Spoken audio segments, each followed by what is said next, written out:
За малын индексжүүлсэн даатгалын тухай энэ хуулийн төслийг анх хавар өргөн барихад нь би бас байр суурь илэрхийлжсэн.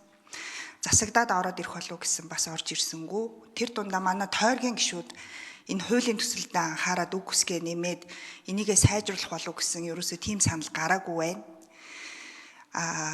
Сөрөг хүчнийхэн бас энэ хуулийн дээр ажилласангүй. Бүгдээрээ л хийх ёстой ажлаа цаг тухайд нь тухай бүрд нь хийх ёстой.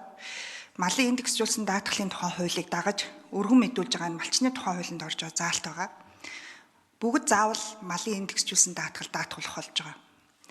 Ямар ийм хэрэгцээ шаардлага байгаа юм бэ? Заашгүй ингэж бүгдийг дахиж даатгал даатгуулах тийм үндслэл шалтгаан байгаа мó гэдэг нэг асуулт байна. Хоёрдугаарт даатгал даатгуулад яг үндсэндээ айл өрхөө тохирлоо барагдуулж авдаггүй гэвэл үгүй. Та нар бүгдээрээ л мэдж байгаа шүү дээ. Тойргийн гишүүд бүгдээрээ л орон нутагт очиад ажиллаад энэ зовлон сонсдог шүү дээ. Бүгдээрээ нэг юм хувь тэнцвүүлэх маягтай тухайн суманд тухайн аймагт өртсөний тохирлоор нэг тэнцвүүлэх замаар л энэ даатгал өөрөө явдаг. Алийн болгоныг ийм байдалтай нэг нүглийн нүдийг гурилаар хуурсан маягтай ийм даатгалын систем үйлчлэх юм. Хэрвээ ашиггүй байдаг бол энийг заавал ингэ байлгах хэрэг байгаа мó. Ашигтай гэдэг юм бол тухайн айл өрхөд холбогдох даатгалын нөхөн төлбөрийг олгох хэрэгтэй шүү. Яагаад ерөөсөө ингэж олохгүй өдөө хүртэл ингэж яваад энэ олон жилийн даатгал ингэж амьд байгаад идэм бэ гэдгийг асуумаар байна. Хавар би бас асууж исэн отроор явах, зуд турхан нүүрлэх, за тэгээд тодорхой хэмжээний айл өрх, баг, тодорхой хэмжээний уулын аамч гэдэг юм уу ингэж цаг агаарын нөхцөл байдлаас болоод харилцаа адилгүй заавал тухайн сум бүхлээрээ зуданд өртсөн байхгүй байх ийм нөхцөл зөндөө л болсон шүү дээ. Өнгөрсөн хугацаанд та бүхэн зөндөө судалгаа хийсэн баг. Тэгээ энийг хизээ өөрчлөх юм. Хизээ яг даатгуулсан айл өөрийнхөө нөхөн төлбөрийг яг бодиттой авдаг болох юм. Энэ дээр яг нэг хариулт хэлээд гэж тооцоо судалгаа байна уу? Эсвэл хураамж нэмэгдсэн үед авах юм уу? Яг тэн дээр яг тодорхой тоо хэлээд гэсэн ийм байр суурь. За Жамбал цэрэн дарга. Наад хуулиа нэг тайлбарлаад тааж тэр босхыг яаж бууруулж байгаа? Харин тий одоо буурж байгааг тайлбарлаад байгаа байхгүй. Хэн ажлын хэсэг хариул та. Эдэр бод гişүү хариулъя. За ажлын хэсэг ахлагч. За гişүүдийн өглөөний амгалан айлтгая.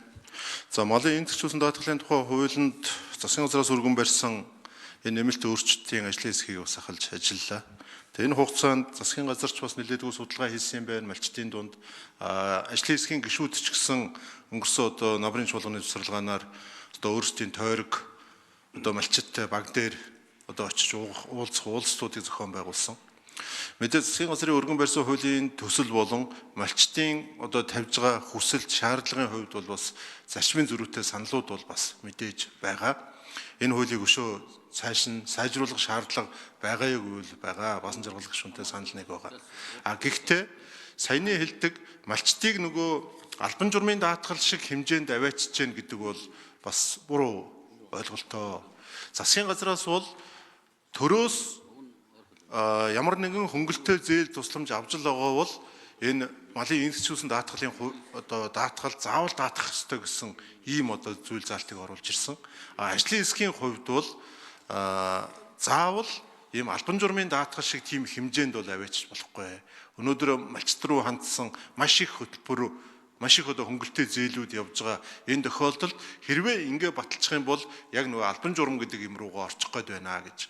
Тийм учраас хувь санаачлагчид нь энэ малчин заавал даатгуулах ёстой юм буюу хөнгөлөлтөө зээл тусламж үйлчилгээ авахын тулд малын индексжүүлсэн даатгалд хамрагдсан байх ёстой гэдэг энэ саналыг нь бол бид засгийн газарт эргүүлээд буцааж байгаа гэж ойлгож байна. Тэгэхээр малчид бол хуучин өөрийнхөө хүслээр даатгадаг тэр зарчим руугаа бол явнаа. Хэвээрээ гэж ингэж ойлгож болно. За яг ашиг тусын хувьд бол ер нь дэлхийд байхгүй л ганц л тогтолцоо энэ малын индексжүүлсэн даатгал Монголд байт юм бэл. Африкт Кен улсад байдаг гэж байгаа. Тэр нь бол гэхдээ нөгөө газрын гарц монголчилж ярих юм бол зуншлагтай холбоотой газрын гарцтай холбоотой зохицуултуудыг хийх юм бэл. Тэгэхээр манай энэ бэлчээрийн мал аж ахуй дэлхийд ганц байдаг энэ одоо аж ахуй зохицуулагдсан энэ даатгалын үйлчилгээ дэлхийд байхгүй. Гэхдээ Монголд 2006 оноос хойш энэ одоо Дэлхийн банкны санхүүжилтээр төсөл хэрэгжиж байгаад 2014 онд одоо бие даасан хууль болж гарсан. За өнөөдөр бид одоо ингээд нэмэлт өөрчлөлт хийх гэж. За энэ хугацаанд бол бас одоо жишээ нь хамгийн сүүлийн жишээ гэхэд 2023 оны өвөл 24 оны хавар Монгол улсын мал аж ахуйн салбарт одоо 1.6 их найт төгрөгийн хохирол учирсан. За үүнээс бол энэ малын эндэгчүүлсэн даатгалаас 22 мянган малчин өрөхөд бол 16.8 тэрбум төгрөгийн одоо даатгалын нөхөн төлбөрийг олгосон байх жишээтэй. Тэгэхээр энэ бол бас яг ортоос ямар нэгэн ашиг тусахгүй гэдэг юм уу, тийм байдлаар бол бас шууд харж болохгүй байх. Гэхдээ за энэ цаг дуусчих шүү.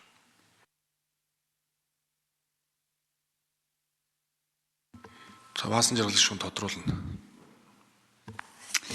За миний асуулт айгүй тодорхой асуулт байгаа. Ажлын хэсэг эсвэл хариулах уу яг уу? Яг тоо хэлээч. Хизээ яг бодиттой охирлоо авдаг болох систем рүү энэ даатгал шилжих вэ? Хизээ одоо ингээд дандаа хувь тэнцвэрлэх маягтай л явж байгаа шүү дээ. Энэ систем өөрчлөгдөх үү? Эсвэл огт өөрчлөгдөх боломжгүй юм уу? Хураамж нэмэгдчихэж энэ систем өөрчлөгдөх юм уу? Хураамж нэмэгдэх бол хэд болж нэмэгдчихэж энэ өөрөө яг бодит охирлоо авдаг энэ систем рүү шилжих. Одоо бид нар бүгдээрээ автомашины даатгал гэл яг ийм л одоо систем одоо бий болох гэж ингэж уг нь бол хараад байдаг. Гэтэл ерөөсөн ийм систем бол үүсээгүй байна. Тэгэхээр малчтын үед бол энэ өөрөө нэмэлт зардал болж гараад байна. 14 оноос хойш энэ хууль батлагдсан гэдэг. Ерөөсөө үүнээс хойш малчтын даатгуулах ихтгэл үнэмшил нэмэгдэхгүй байгаа. Үүний шалтгааныг та нар юу гэж харж байгаа вэ? Тэгээд түрүү асуусан отрыг бас хариулаад өгөөч. Оторт явж байгаа малчтын даатгалын асуудал яах вэ? Айдар өтгшүү хариулна. Тэг баасан жаргалах шүүний хоёр асуулт хоорондоо зөрчилдөд байна л да. Хэрвээ автомашины даатгал шиг тийм хэмжээнд очих гэж байгаа бол жолоочийн албан хариуцлагын даатгал гэж албан журмын даатгал шиг тийм хэмжээнд очиж тэр даатгалтай зүүрлж ярих байх. Өнөөдөр бол эн чинь сайн дурын үндсэн дээр малчин өөрийнхөө малыг тодорхой хэмжээнд өөрөө үнэлээд даатгаж байгаа.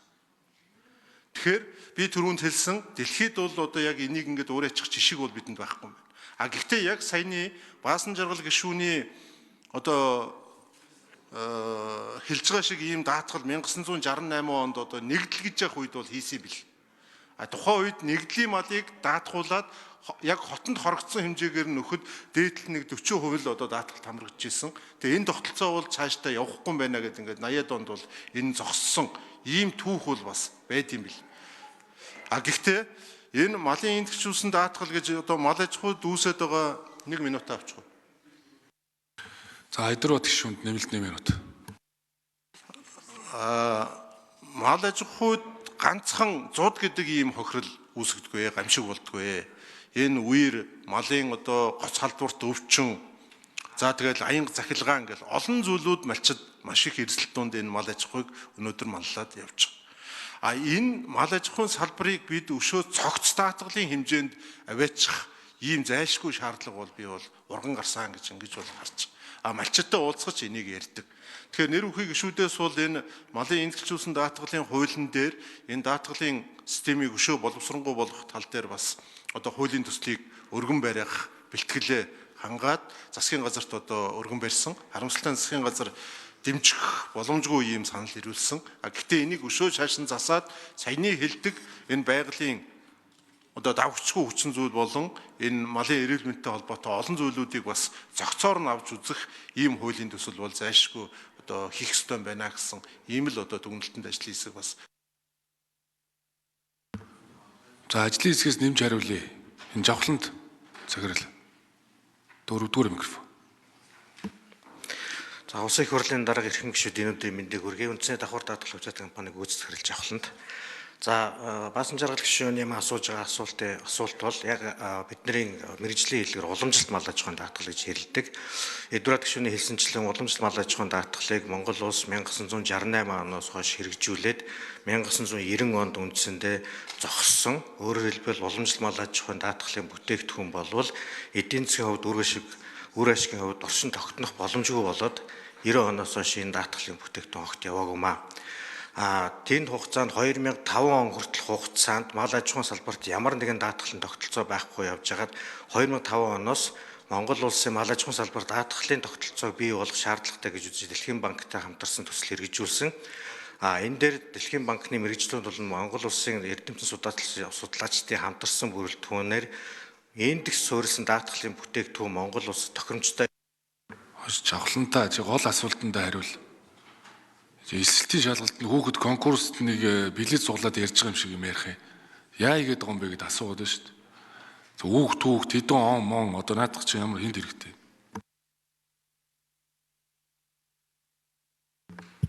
Жавхлант захирал. За тэгэхээр уламжлалт мал аж ахуйн даатгалын тогтолцоог эргүүлэн сэргийхэд хувийн хвшлийн салбар бол дэмжлэг үзүүлэхгүй байгаа. Тийм учраас уламжлалт мал аж ахуйн салбарын чиглэлээр дахиад шинжилгээ судалгаа хийх ийм зайлшгүй шаардлага хувийн хвшил бол дэмжиж оруулах боломжгүй. Индекс суурилсан даатгалын тогтолцоог бол хувийн хвшил дэмжиж ажиллах боломжтой ийм тогтолцоо байна.